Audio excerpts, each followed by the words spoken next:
Am I the jerk if I back out of my best friend's wedding because the best man is my cheating ex-fiancé? Posted by you/Liathelium. Jump into the worst week of my life?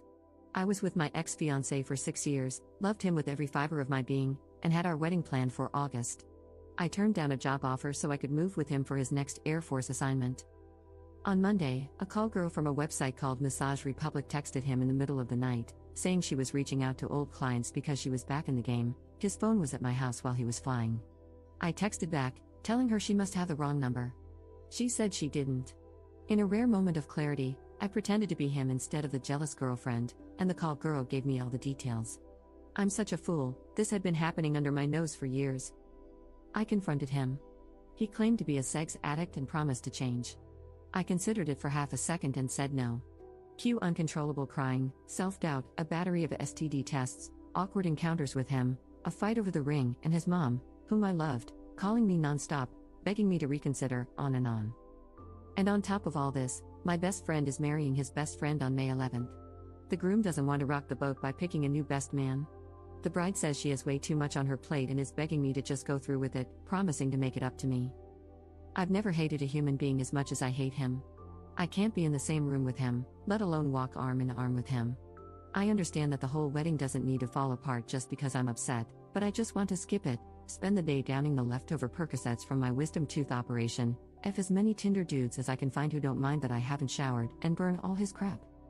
Would I be the jerk if I backed out of the wedding? Edit. Okay, guys, I don't know what the verdict is, but whether you voted you're the jerk or not the jerk and said I should go anyway to support my friend, we've been friends since before we were born, our moms were college roommates, your arguments were the most convincing. I'm going to suck it up, participate, have fun, and make my lock screen image the text from Panama where she said, "Remember, you like tonguing my bumhole?" So when I get sad, I have an instant reminder of who he really is. And then, when it's all over, I'm going to scream myself hoarse and beat the ever-living crap out of my pillows. If I can update a week from now, I will. I still have a lot of reading to do, so thank you all for commenting. Edit 2.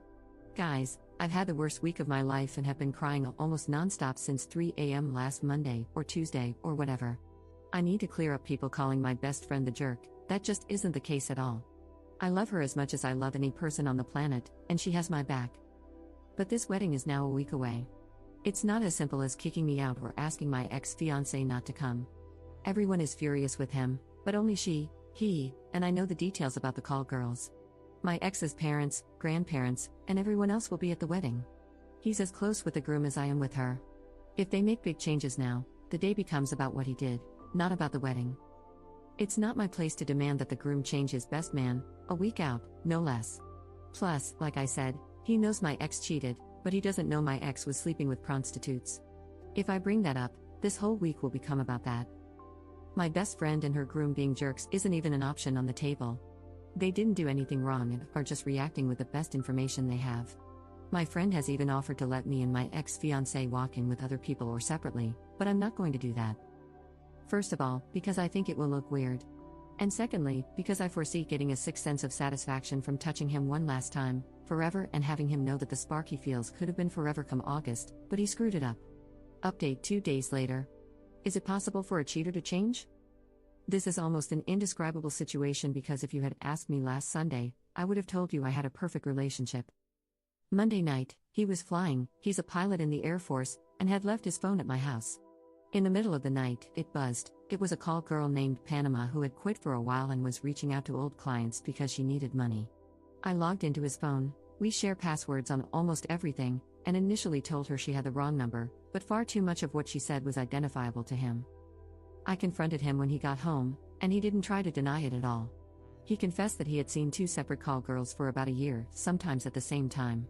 He claims he's a sex addict and has been in treatment for about a year.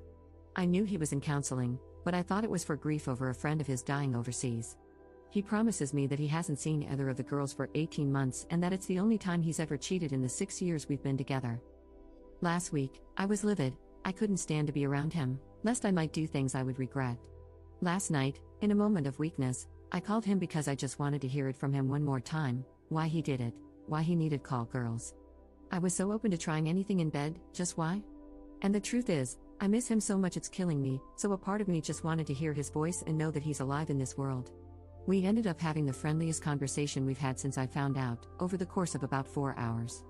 The reality is, I still love him. I love everything about him, except the call girls part. He's broken over this, he's taken himself off the flying schedule, in the middle of his instructor upgrade, which may very well be a career staller, and he's doubled up on his counseling sessions. He hasn't lied to me, he hasn't yelled at me, he hasn't blamed me for anything. I guess if there's a right way for a cheater to act, he's doing it. All of this is complicated because we are scheduled to be maid of honor/best man in our respective best friends' wedding this coming Saturday. Both of us agree that we don't want our drama to get in the way of their big day, so while we aren't going together, we are going to put on our happy faces for the 4 minutes we have to be around each other. But I'm worried I'm going to break when I see him tall, glorious, and handsome in his tux. I am so devastated. I don't know what to do. I miss him more than I miss any other person, but I also hate him more than I hate any other person. What in the hell should I do? Can a cheater ever change? Second update 6 days later. I've logged into this throwaway a couple of times over the past weekend, honest to God, have 50 DMs and comments asking me to update, so here goes. Some of you may also know that my story got featured on major news websites and blogs. It was crazy. I left way too much identifiable info in my post, so pretty much my entire social circle knew it was me, and that was also how most everyone figured out my ex had been cheating. We had a meeting among the 4 of us to decide whether or not to proceed. We pretty much agreed that not showing up would cause more drama and whispers than if we did, so we decided to be civil and stay in our respective places. But having to spend that hour or so in the same room with him just filled me with adrenaline and pure rage. That led into the bachelorette party that night, where I got freaking hammered and, honest to God, made out with so many guys while dancing that I can't even count. I also ended up having my first one-night stand ever with a 20-year-old, super cute guy from our university's wrestling team who was so sweet. I'm not proud of doing that, but I'm also not ashamed either because it made me feel desirable, almost like I was going into the wedding day and rehearsal with some parody, like, hey, I can be naughty too. X and I were, of course, paired up at rehearsal, and I hate to admit this, but we had an absolute blast with each other. It wasn't a mistake that we had such a great and fun relationship, we are very compatible. It probably also worked because we were able to put the issue aside and focus on something else. The wedding was very much the same way. We walked arm in arm down the aisle with big, beaming, and genuine smiles because we were there for our friends. I had prepared a really nasty maid of honor toast that would have praised my friend and her loving relationship, loyalty, and truthfulness. I even included a line about never knowing who might call in the middle of the night, but as the reception wore on, I could tell the weight of the situation was really getting to my ex, and I felt like I didn't need to twist the knife any further, so I gave a nice but very generic toast instead. As the night went on, my ex became more and more withdrawn, sitting by himself, either on his phone or with his head in his hands. I didn't want people talking about him, so I asked him to dance with me, which was actually really nice since neither of us said anything. At the end of it, he put his hands around my face like he was going to kiss me, and I would have totally let him, in that moment, but just whispered how sorry he was and walked away. I got distracted, and when I turned around, he had apparently left the reception. I hate myself for it, but I was so sad to see him go. This wedding was literally the last thing we ever had to do with each other. There's no expectation of Game of Thrones Sundays or Bloody Mary brunches with his mom. We won't argue over how bad IPA beer smells or who forgot to put gas in the car. The reality of him just being able to leave without me arguing that I'm not ready to go yet, classic introvert/extrovert pairing here, sunk in, that this is over. Like, over. I went and cried uncontrollably in the hotel kitchen until the bride found me, and we cried together for a good half an hour. At that moment, I knew I had made the right choice by being there for my friend. So that's that. The wedding is over and done with. No real drama, just lots and lots of hurt feelings and a huge broken heart that I'm not sure will ever heal. I wish I could just turn off loving him, but it's not going to happen. Edit. Last word on this, guys, and I really, honestly, just want to say thank you. This sub has been such an amazing place and absolutely coaxed me into the right decision. Thank you so much for the words of encouragement. I will move on. I know I will. Right now, it's so fresh, and I just keep thinking, God, if you hadn't been up that night worrying about work, you never would have seen the text come in, and you'd be ignorant to all of this, and happy. But that's not healthy because wishing to live an uninformed and ignorant life is never what I wanted.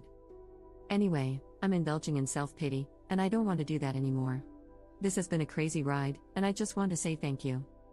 And Fox News, you kinda suck.